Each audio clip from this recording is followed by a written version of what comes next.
Hello বন্ধুরা, কেমন আছো সবাই? আশা করি সবাই ভালোই আছো। বন্ধুরা, আজ আমি আলোচনা করব অভিনেতা রুদ্রনীল ঘোষের জীবনী সম্পর্কে। তাই ভিডিওটি না টেনে পুরো ভিডিও দেখার অনুরোধ রইল। রুদ্রনীল ঘোষ হলেন ভারতীয় অভিনেতা, পরিচালক, লেখক এবং একজন ভারতীয় জনতা পার্টির রাজনীতিবিদ। রুদ্রনীল ঘোষ প্রধানত বাংলা বিনোদনে শিল্পী হিসেবে কাজ করে থাকেন। হিন্দি ফিল্ম ইন্ডাস্ট্রিতেও কাজ করেছেন তিনি। রুদ্রনীল ঘোষ এমন একজন অভিনেতা যিনি বিভিন্ন রকম চরিত্রে অভিনয় করে থাকেন। তিনি কখনো মজার চরিত্র করে জনমানবকে দিয়েছেন অনেক আনন্দ ও হাসি। মজার চরিত্রের আরেক দিকে তিনি কখনো খলনায়কের চরিত্রে অভিনয় করে মানুষের ভয়ের সৃষ্টি করেছেন। একধারে তিনি যেমন কিংবদন্তি অভিনেতা, ঠিক তেমনি রং তুলির কাজেও পটু তিনি। তিনি যেমন ছবির গল্প লেখেন, অবলীলায় কবিতাও বলে থাকেন। তার প্রতিটি কবিতায় যেন প্রাণের সঞ্চার হয়। রুদ্রনীল ঘোষ একজন আদর্শ রাজনীতিবিদ। সময় বিশেষ তিনি বিভিন্ন মন্তব্য অনুযায়ী কটাক্ষ করেন, প্যারোডিও তৈরি করে থাকেন তিনি।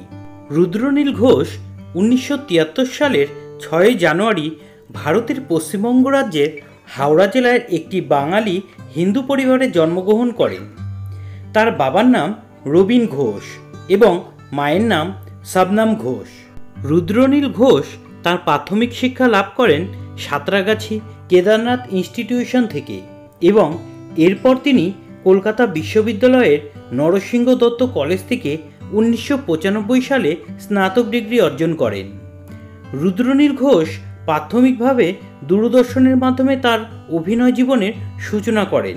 তবে 2005 সালে দিন প্রতিদিন সিনেমাটিতে তার প্রথম আত্মপ্রকাশ ঘটে। এরপর তিনি নানা রকমের সিনেমা উপহার দিতে থাকেন দর্শকদের। এগুলির মধ্যে উল্লেখযোগ্য হল 2007 সালে মুক্তিপ্রাপ্ত বনভূমি, 2008 সালে মুক্তিপ্রাপ্ত ছবি চোরাবালি, 2009 সালে কালবেলা, লাভ এক্সপ্রেস, হানিমুন, কেলোর কীর্তি, বিবাহ অভিযান, ধূমকেতু ইত্যাদি। রুদ্রনীল ঘোষ মূলত হাস্যকর চরিত্রে অভিনয় করে থাকেন বেশি। এছাড়াও তিনি টেলিভিশন এবং ওয়েব সিরিজগুলিতেও কাজ করেছেন। সেগুলি হল রহস্য রোমাঞ্চ সিরিজ ব্যোমকেশ, সাবাস ফেলুদা, ভদ্রলোক প্রমুখ। 2011 সালের 23শে মে রুদ্রনীল ঘোষ তার সহ অভিনেতা পরমব্রত চট্টোপাধ্যায়ের সাথে প্রযোজনার উদ্দেশ্যে যৌথভাবে ওয়ার্কশপ নামের একটি প্রযোজনা সংগঠন প্রতিষ্ঠা করেন। এই প্রতিষ্ঠানটি স্থাপনে সহযোগিতা করেছিলেন সমন্ধ গ্রুপের দীপক সাহা। রুদ্রনীল ঘোষ অভিনেতা হবার পাশাপাশি নাম লিখিয়েছেন রাজনীতিবিদ হিসেবেও। প্রাথমিকভাবে তিনি বামফ্রন্টের ছাত্রনেতা ছিলেন। পরে তিনি তৃণমূল কংগ্রেসে যোগ দেন এবং পশ্চিমবঙ্গ রাজ্য বৃত্তিমূলক শিক্ষা ও প্রশিক্ষণ পরিষদের চেয়ারম্যান হন। এরপর তিনি 2021 সালে দিল্লি যান অমিত শাহের কাছে এবং তিনি 2021 সালে বিধানসভা নির্বাচনের আগে তৃণমূল কংগ্রেস ছেড়ে বিজেপিতে যোগদান করেন। ওই বছরই তিনি পশ্চিমবঙ্গ বিধানসভা নির্বাচনে ভবানীপুর কেন্দ্র থেকে অংশগ্রহণ করেন।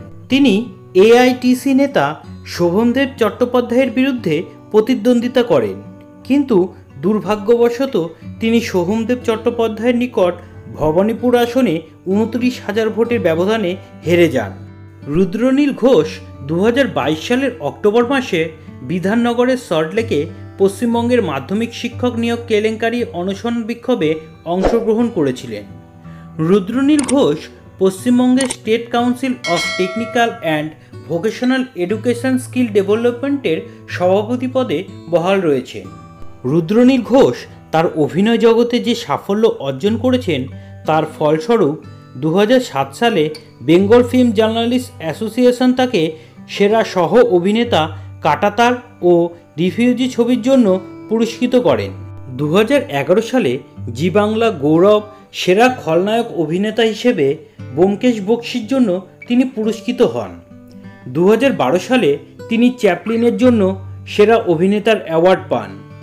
রুদ্রনীল ঘোষ ব্যক্তিগত জীবনে তার বৈবাহিক স্ট্যাটাস হলো তিনি অবিবাহিত। বন্ধুরা, আজকে এই পর্যন্তই। ভিডিওটি ভালো লাগলে অবশ্যই লাইক এবং শেয়ার করবে, কমেন্ট করে জানাবে তোমাদের গুরুত্বপূর্ণ মতামত, সাবস্ক্রাইব করবে আমাদের চ্যানেলটিকে এবং পাশের বেল আইকনটি টিপে অল করে দেবে, যাতে নতুন ভিডিওর নোটিফিকেশান তুমি সবার আগে পেতে পারো। জয় হিন্দ, বন্দে মাতরম।